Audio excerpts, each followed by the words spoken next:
So you pass your licensing exam and you've gone through the process of finding a job. You get hired and you file all the required paperwork to get your level 1 broker's license. You show up on day 1 and someone points you to a desk, hands you a login and says, okay, get started. And you're thinking to yourself, get started on what exactly? So here's what nobody says out loud. The first 30 days as an insurance broker will make or break your confidence. Not your career, not your book of business, but your confidence. And confidence is the foundation everything else is built on. So if you're brand new or about to start, or even if you're a few weeks in and you already feel behind, this video is for you. I'm going to walk you through exactly what to focus on week by week so you can stop guessing and actually start building. My name is Jack, and I've been a licensed broker in the insurance industry for over 15 years. And I also run PNC Learning, an insurance education company that's helped thousands of people get licensed and build real careers in this field. I've watched a lot of brokers walk through that door for the first time, and I've noticed a pattern. The ones that struggle early on, almost always, it's not because they lack knowledge. It's because nobody gave them a map. So today, I am giving you that map. It's going to be 4 weeks, 4 sets of priorities, and let's get into it. So week 1 is about learning the people, systems, and your role. Okay, so I want you to hear this clearly. Week 1 is not about producing results. It's not about closing deals. It's not even about learning insurance on a deep level. Week 1 is about understanding how the machine works. So start with your role. At a high level, a broker's job is production. So bringing in new business and growing client relationships. That's what you're ultimately building towards. But right now, you need to understand where that role fits inside the brokerage. Most brokerages have account managers who handle client communications and marketing, and client service reps who take care of the administrative side of things. Think of them as your crew. The better you understand what they do, the more effectively you'll work with them and the faster you'll gain their respect. Now let's talk about systems. I know it's not the most exciting topic, but here's the reality. Insurance runs on technology. The faster you get comfortable with your brokerage management system, most likely it's something called Epic, the more independent you're going to feel. You don't need to master it in week 1. You just need to stop being afraid of it. So poke around, watch some tutorials. There's some great ones here on YouTube. Demystify it for yourself, right? And here's the thing people underestimate in week 1. It's relationships, but not with clients, with your colleagues. So walk around the office, introduce yourself, ask people what they do, who they go for what, how long they've been there. These conversations might feel small in the moment, but they pay off enormously later on. Because every time you hit a roadblock, you're going to know who to call. Okay, so week 2, stick with me here. This is where a lot of brokers miss a massive opportunity, and that's your senior brokers. These people are gold. Most of them remember exactly how hard it was to start, and a lot of them are genuinely happy to share what they know with you if you just ask them. So try to connect with one senior broker per week. Grab a coffee, ask them to lunch, even like a quick 20-minute chat works. When you sit down with them, ask the right questions, not, oh, what do you do day to day? But things like, what slowed you down when you were first starting out? Or what did you wish you'd focused on sooner? Or how did your prospecting approach change over the years? These questions are going to be worth more than any training manual. Now, your workspace. This sounds basic, but your physical and digital environment has a quiet but powerful effect on how you perform. You don't need a fancy setup, you just need a very intentional one that works for you. So a notepad, for example, with your top 3 priorities of the day. Your screens arranged so you can move between your BMS, email, and your research without friction. A simple system for tracking follow-ups so things don't fall through the cracks. None of this is complicated, but the brokers who set it up early are the ones who feel in control instead of being reactive and always feeling like everything is an emergency.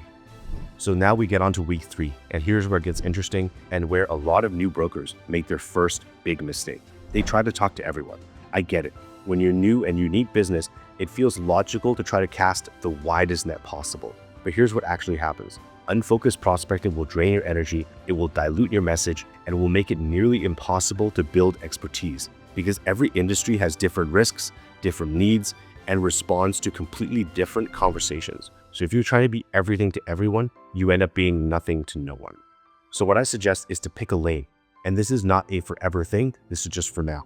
So find a niche you can actually learn quickly. Some industry you have a connection to because of some past work experience or life experience, a type of client that you understand, because momentum comes from having focus and not just having volume. So here's a framework that I love. I call it the prospecting tree. At the bottom is your roots. It's your warmest network. It's your family, your friends, people who already know you and trust you. So you start there. Then you move up to associations you're a part of, communities that you're in, industries you've worked in before, and only at the top of the tree, once you build some confidence through those warmer conversations, do you start doing any cold outreach. Most new brokers try to start at the top of the tree, and that's backwards. So finally for this week, I want you to set yourself an aspirational goal. Ask yourself one question. If I could win one ideal client in the next year, who would that be? It doesn't have to be realistic yet. It just has to give you a direction on where to go. Because once you have direction, everything else, for example, who to research, who to reach out to, what to learn, starts getting a whole lot clearer. So now we get into week 4. By now, you've got your footing. You understand the brokerage, you've had some good conversations, and you know who you're going after. Week 4 now is about equipping yourself. So let's talk about tools. For prospecting and outreach, I use LinkedIn for research and lead discovery, and Apollo for finding contact information, and Sales Handy for sending out those email sequences. These are magic, right? No tool is, but when you use them consistently and thoughtfully, you save time and you keep yourself from dropping the ball on follow-ups. For organization and learning, your calendar and your BMS are your best friends. So protect your calendar, block off time for prospecting, block off time for learning, and don't let those reactive tasks eat up your whole day. And speaking of learning, don't sleep on continuing education, especially early on. Here's why this matters more than most people think. Clients are always quietly asking themselves 2 questions. Can I trust this person? And can I rely on this person? These are questions about warmth and competence. You can build warmth through your personality, but competence comes from actually knowing your stuff. And taking CE courses will accelerate that. Now there's one more tool I want to address, and that's AI. ChatGPT, Claude, Gemini, whatever you use, these tools are genuinely helpful for drafting emails, analyzing documents, and clarifying your thinking. I use them myself, but I want to be direct with you. AI does not build client relationships. People do. So trust, empathy, judgment, those still come from you. AI only helps you work smarter, faster, and sharper, and is not a substitute for actually showing up. So let's bring it all together now. Your first 30 days as a broker are not about mastery. They're about foundation. So week 1 is understanding the people, the systems, and your role. Week 2 is learning from the brokers who've been where you are. Set yourself up to execute. Week 3 is about picking a lane. Build your prospecting tree and set a goal that pulls you forward. Week 4 is about adopting the tools that make your work sharper and commit to learning early. So that's it. 4 weeks, 4 sets of priorities. It's simple, but it's not easy. If you found this useful, do me a favor and drop a comment below. Tell me where you are in your journey. Are you just starting out? Are you still studying for your license? Are you a few months in already? I read every comment and I want to know because maybe I can help you. And if you're working towards your license or you need continuing education credits, I encourage you to check out PNC Learning. We've helped thousands of brokers get licensed and stay sharp in this industry. And we've got resources built specifically for where you are right now. The link is in the description.